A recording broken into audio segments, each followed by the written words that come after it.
Selamat pagi, siswa SMA Negeri 2 Kota Serang, khususnya kelas 11 IPA 1, IPA 2, dan IPA 3. Pagi ini kita akan belajar fisika tentang keseimbangan benda tegar dan titik berat.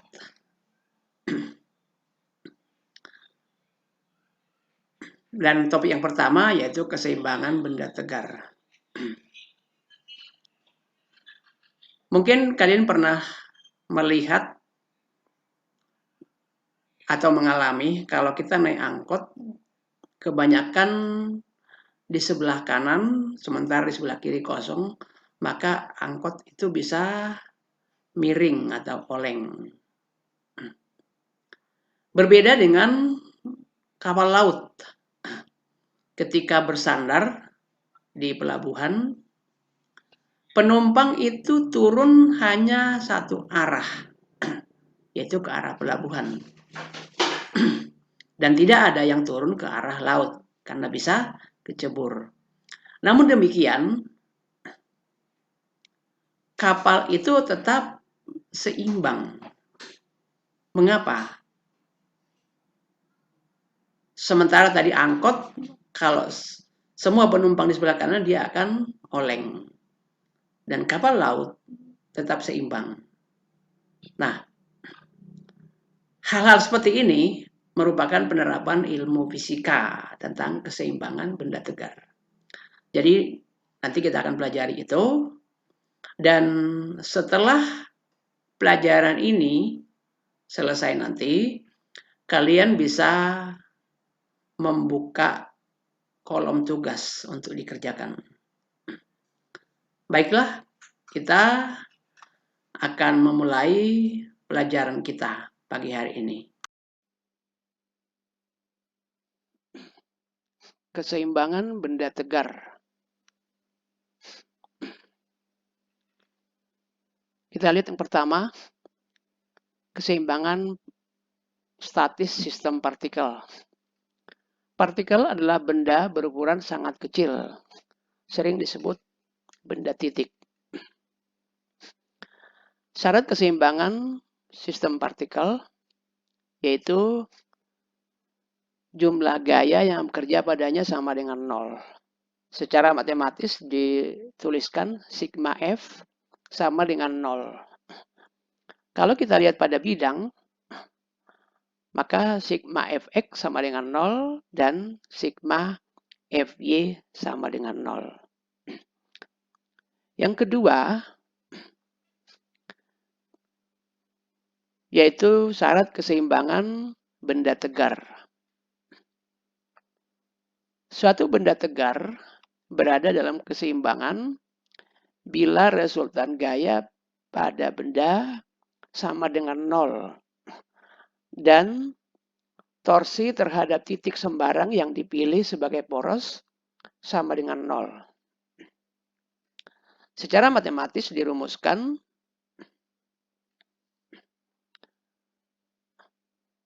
jumlah gaya sama dengan 0 atau sigma F sama dengan 0. Yang kedua, jumlah torsi sama dengan 0 atau sigma momen sama dengan 0. Sekarang perhatikan gambar berikut. Ini sebuah batang yang diberi penyangga. Nah, kalau kita taruh sebuah beban di sini, misalnya 3 bata, kita lihat gayanya. Ada gaya ke bawah. Tapi batang ini tidak bergerak karena terjadi keseimbangan gaya.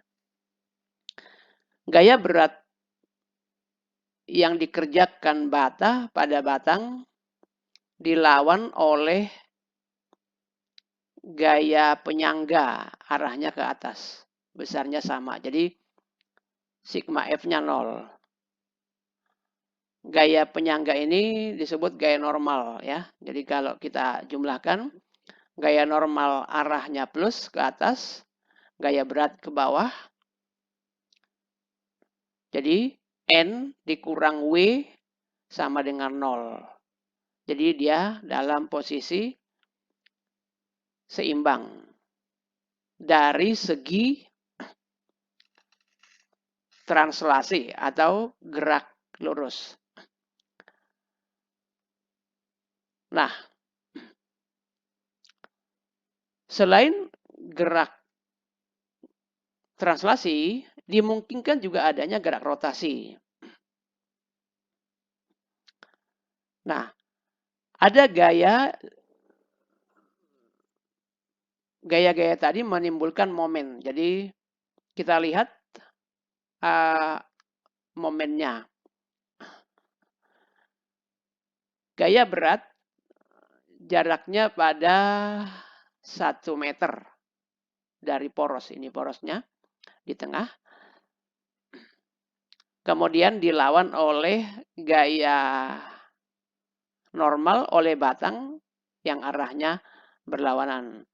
Nah, sekarang kalau kita hilangkan gaya penyangga atau gaya normal, apa yang terjadi? Nah, terjadi putaran. Karena jumlah momennya tidak sama.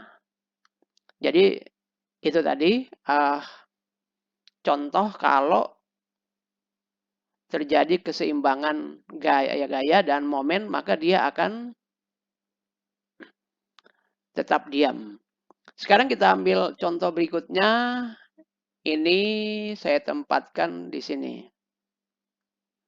Yang dua saya tempatkan di sini. Apa yang akan terjadi? Kita hilangkan penyangga, ternyata tetap seimbang karena momen yang terjadi adalah 0. Kita lihat gayanya tidak sama. Gaya di sebelah kiri lebih besar. Tetapi momen yang dihasilkan adalah sama. Ini jaraknya 2. 2 kali 3, 6. Dikurang 3, ini jaraknya 3. 3 kali 2, 6. Jadi 6 dikurang 6, 0. Jadi tetap seimbang. Jadi kesimpulannya tadi, untuk benda dalam kondisi seimbang, jumlah gayanya sama dengan 0 dan jumlah torsinya sama dengan 0. Berikutnya, kita lihat titik berat. Apa itu titik berat? Titik berat merupakan suatu titik di mana resultan gaya gravitasi partikel-partikel tersebut terkonsentrasi. Jadi, kita lihat gambar ini, ada sejumlah gaya-gaya berat yang dimiliki partikel diwakilkan pada sebuah titik dan disitulah totalnya bekerja. Jadi kalau titik ini kita sangga dengan baik, maka dia akan seimbang.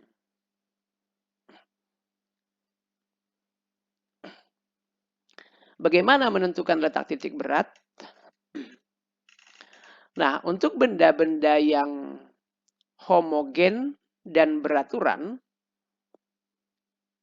misalnya batang, maka letak titik beratnya adalah titik tengah antara kedua ujung-ujungnya.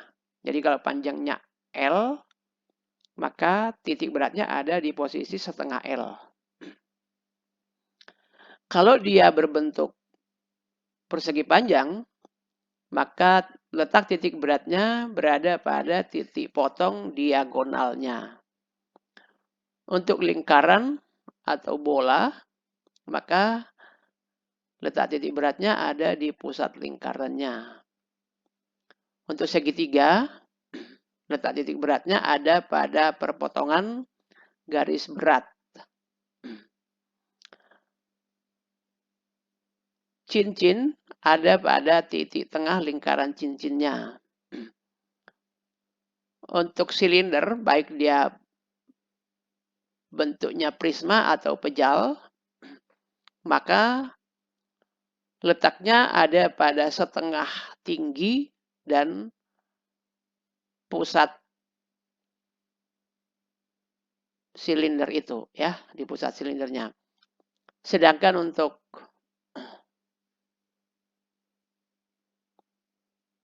kerucut atau limas pejal, dia pada seperempat tinggi kerucut itu. Untuk segitiga ada pada sepertiga dari tinggi segitiga itu. Bagaimana menentukan letak titik berat benda yang tidak homogen? Nah, untuk ini kita anggap benda itu terdiri dari beberapa partikel. Kita lihat gambar ini. Jadi benda ini kita anggap terdiri dari 3 partikel. Sebenarnya bisa banyak, tapi kita ambil saja 3. Maka kita ambil koordinat dan berat masing-masing partikel itu. Kemudian koordinatnya dikalikan dengan beratnya, dijumlahkan, lalu dibagi dengan jumlah berat total. Jadi misalkan di sini X sama dengan X1, W1 kali X1 tambah W2 kali X2 ditambah W3 kali X3 dibagi W1 tambah W2 tambah W3. Secara matematik dirumuskan sigma WI kali XI dibagi sigma WI. Nah, dengan cara ini, maka benda yang tidak homogen dan bentuknya tidak beraturan, kita akan bisa menentukan letak titik beratnya.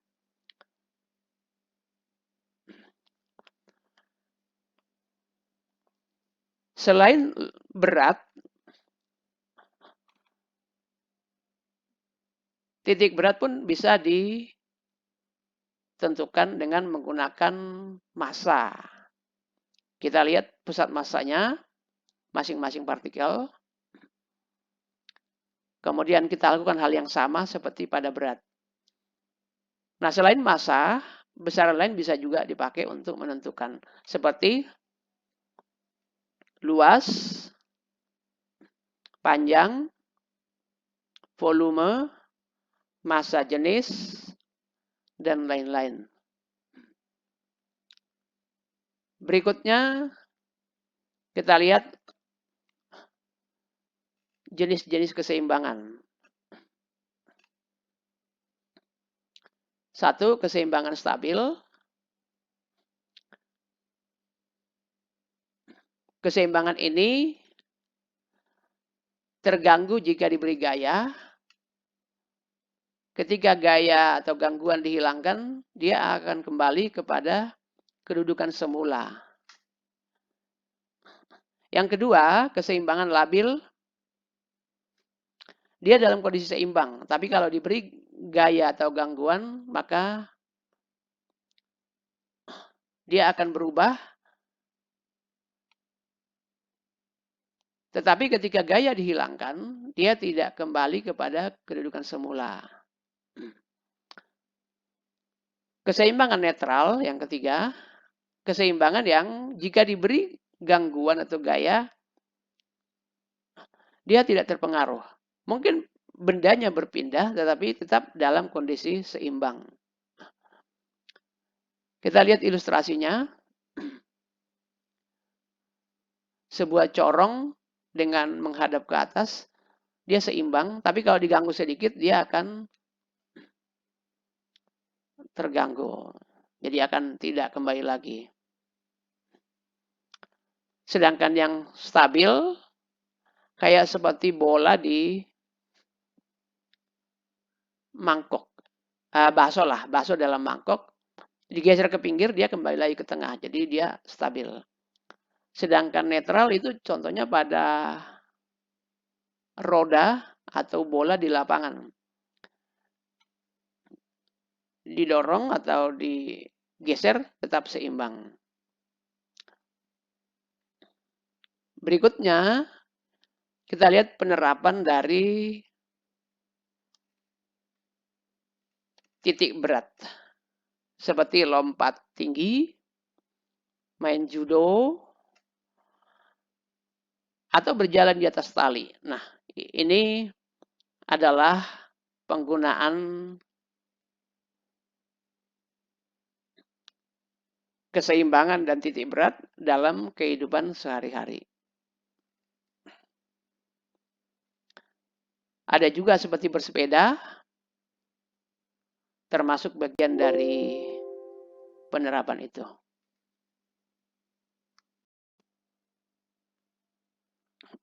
Nah, sekarang kita lihat contoh soal.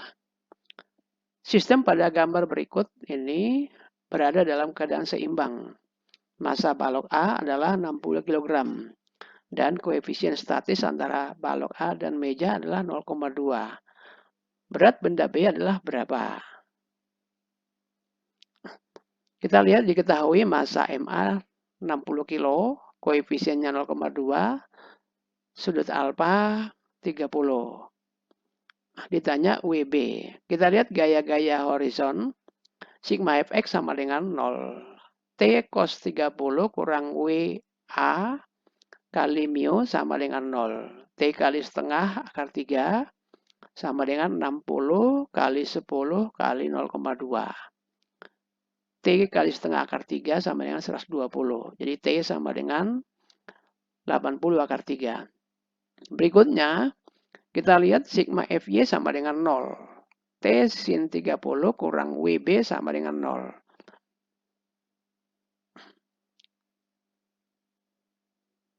(80 kali setengah akar 3 sama dengan WB. Jadi WB sama dengan 40 akar 3. Jadi berat benda B sebesar 40 akar 3. Contoh 2. Bidang persegi seperti pada gambar dipotong seperti gambar. Tentukan letak titik berat bidang yang diarsir. Nah, benda ini kita bisa bagi dua. Pertama, benda yang besar, yaitu persegi yang besar sebelum dipotong. Dan yang kedua, persegi yang kecil, yaitu potongan. Nah, untuk persegi besar, luasnya 12 kali 12 sama dengan 144.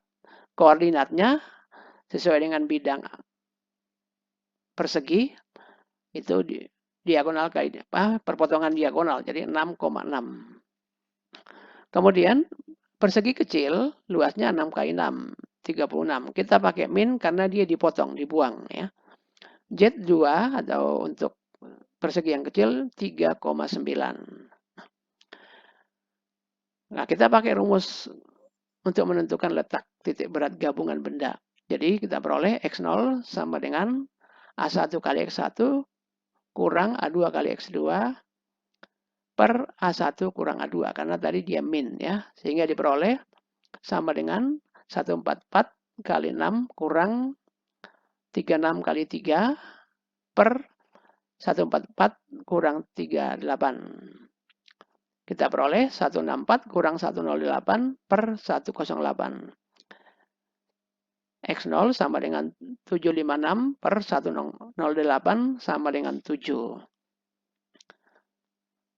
Y0 sama dengan A1 kali Y1 kurang A2 kali Y2 per A1 kurang A2. 144 kali 6 dikurang 36 kali 9 per 144 kurang 36. Sama dengan 540 per 108 sama dengan 5. Jadi koordinat gabungannya adalah atau setelah dipotong adalah 7,5.